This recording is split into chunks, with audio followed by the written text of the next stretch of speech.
আর কিছুক্ষণ পরে সূর্য ডুবে যাবে, তারপরে এই রমজান মাস আমাদের কাছ থেকে বিদায় নিচ্ছে। এই রমজান বিদায়ের সাথে সাথে এই পৃথিবীর মানুষের 3 ভাগে বিভক্ত হয়ে যাবে। এক শ্রেণী হলো সৌভাগ্যবান, যারা আল্লাহ সুবহানাহু ওয়া তাআলার পক্ষ থেকে যাদেরকে ক্ষমা করা হয়েছে তাদের অন্তর্ভুক্ত হতে পেরেছে, যারা আল্লাহ সুবহানাহু ওয়া তাআলার সন্তুষ্টির কাজে নিজেকে নিয়োজিত করতে পেরেছে, এরা হলো সৌভাগ্যবান ব্যক্তি।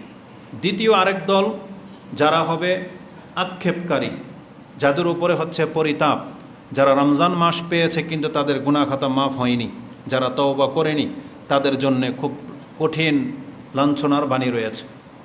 তৃতীয় যেটা হচ্ছে দুঃসংবাদ আমাদের জন্য আগামী দিনগুলোতে, কারণ এই রমজান মাস যেমনি আমাদের কাছ থেকে বিদায় নেবে, আমাদের প্রধান শত্রু শয়তান ছাড়া পেয়ে যাবে। সে আবার তার ওই কাজেই লিপ্ত হবে যেই কাজে সে নিয়োজিত ছিল। এবার আসুন আমরা দেখি এই সম্পর্কে কোরআন হাদিসে কি আছে। দুঃসংবাদটি যেমনটা আপনাদেরকে বললাম, এই কল্যাণকর মাস যারা পেয়েও এর কোনো কদর করতে পারেনি, এটা তাদের জন্য দুঃসংবাদ। দুঃসংবাদ হচ্ছে যে শয়তান প্রকাশ্য শত্রু, সে মুক্তি পেয়ে আসবে। এর একটা উদাহরণ নিতে পারেন। আমাদের সমাজে আমরা যারা সাধারণ মানুষ, কিছু ক্রিমিনাল, কিছু জালেমদের থেকে আমরা পরহেজ করি, যাদেরকে আমরা ভয় পাই, যাদের অনিষ্টকে আমরা ঘৃণা করি, এমন কিছু ব্যক্তি যখন আটক হয়ে যায়, জেলখানায় বন্দী হয়, তখন একটা আমরা স্বস্তির নিঃশ্বাস ফেলি যে একটা জুলুমকারী এই বিদায় নিয়েছে। কিন্তু যেমনি আবার আমরা শুনি যে সে জামিনে ছাড়া পেয়ে আসছে, তখন কিন্তু ওই সাধারণ মানুষগুলো যারা মজলুম, যারা সাধারণ, তারা ভীত সন্ত্রস্ত থাকে যে আবার আমাদের উপরে চড়াও হবে, আবার আমাদের জানমালের ক্ষতি করা হবে। তা তার ভয়টা কেমন সেটা ওই ব্যক্তি বুঝে যার এলাকায় সে নির্যাতিত, সে বুঝে যে তাকে কতভাবে ক্ষতি করা হয়। তাহলে তার ভয় কেমন, আমাদেরকে সেই ভয়টা দেখতে হবে। আর যেখানে আল্লাহ সুবহানাহু ওয়া তাআলা আমাদেরকে জানিয়েছেন যে শয়তান হলো ইন্নাহু লাকুম আদুউম মুবিন, সে তোমাদের প্রকাশ্য শত্রু, এটা আল্লাহ জানিয়েছেন আমাদেরকে। সে কি করতে চায়? সে আল্লাহ সুবহানাহু ওয়া তাআলার সাথে যেই দিন বিতাড়িত হয়েছিল সেই দিন সেই ওয়াদা করেছিল, আরাআইতাকা ইন হাযাল্লাযী কাররামতা আলাইয়া লা ইন আখারতানি ইলা ইয়াউমিল কিয়ামাহ লা আহতানিকান্না যুররিয়াতাহু ইল্লা কালিলা। আপনি আল্লাহ দেখে রাখেন, এই মানুষ, এই সাধারণ একটা মানুষকে কেন্দ্র করে আজকে আপনি আমাকে লাঞ্ছিত করে দিলেন। এই সাধারণ মানুষকে কেন্দ্র করে আপনি আমাকে যদি কিয়ামত পর্যন্ত সময় দিয়ে দেন, তাহলে আমি এর সন্তানদেরকে অধিকাংশদেরকে ছাড়ব না, এদেরকে আমার সাথে নিয়ে আমি গোমরা করে ছেড়ে দিব। তো আল্লাহ সুবহানাহু ওয়া তাআলা কাছে এই চ্যালেঞ্জ করেছিল এবং আল্লাহ তাকে সেই সুযোগ দিয়েছেন যে ঠিক আছে, যে যাও, তোমাকে সেই সময় দেওয়া হলো। তা আল্লাহ সুবহানাহু ওয়া তাআলা আল্লাহ সুবহানাহু ওয়া তাআলা শয়তানকে কিয়ামত পর্যন্ত ছাড় দিয়ে রেখেছেন এবং আল্লাহ ভালো করেই জানে সে কাকে গুমরা করতে পারবে আর কাকে গুমরা করতে পারবে না।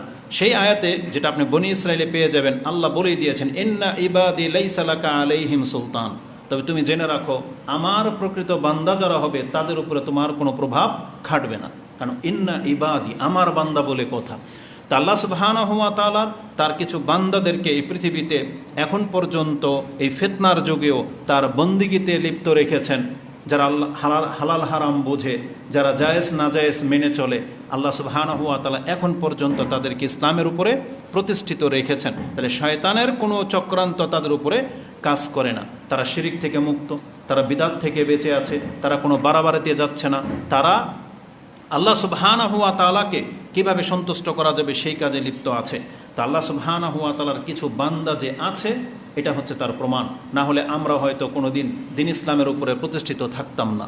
তা আল্লাহ সুবহানাহু ওয়া তাআলার অনুগ্রহ যে এই শয়তান শত্রুতার করা বশত আল্লাহ আমাদেরকে হেফাজতে নিয়েছেন, আমরা তার প্রশংসা করি আলহামদুলিল্লাহ।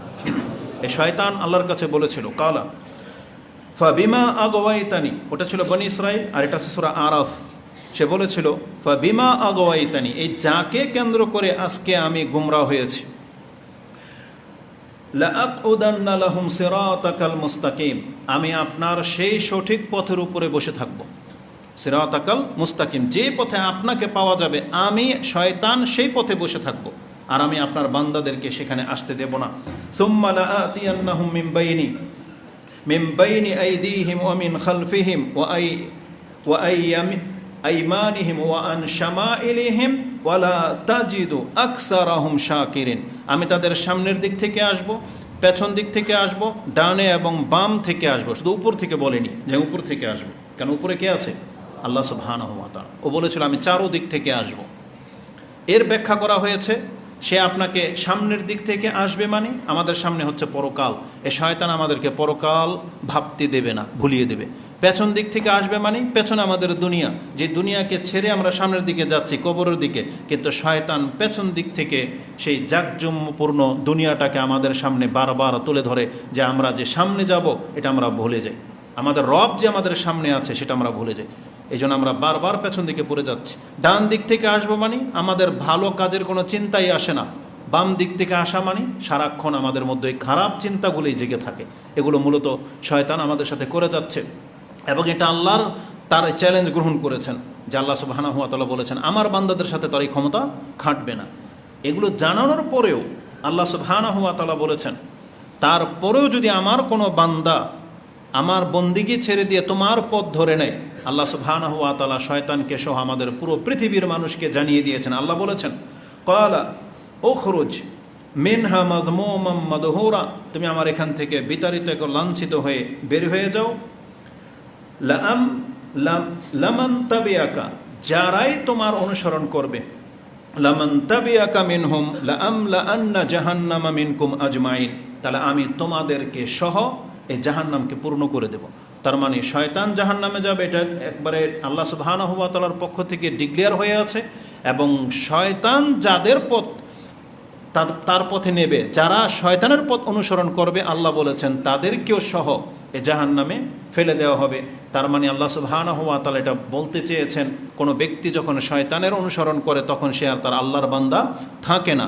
তখন এটা আপনি বলতে পারেন না, যেমন কিছু মানুষকে বললেই বলে আল্লাহ গফুরুর রাহিম। কথার প্রসঙ্গে এটা কথা আসছে, গত কয়েকদিন আগেই মনে একজন ব্যক্তি রমজান মাসে, আমি জমির ওখানে গিয়েছি মাপতে, একটা লোক যে বিক্রি করবে সে আমার সামনে আরেক ব্যক্তিকে ইশারা করেছে এইভাবে, বোঝেন এটা কি, এটা নিয়ে আয়, বলতেছে এটা নিয়ে আয়। সুবহানাল্লাহ। তখন আমি বললাম আপনি কি মুসলিম? তো রমজান মাস। তো বলতেছে, আরেকজন ধমক দিল, এই বেটা কি বলস এগুলো?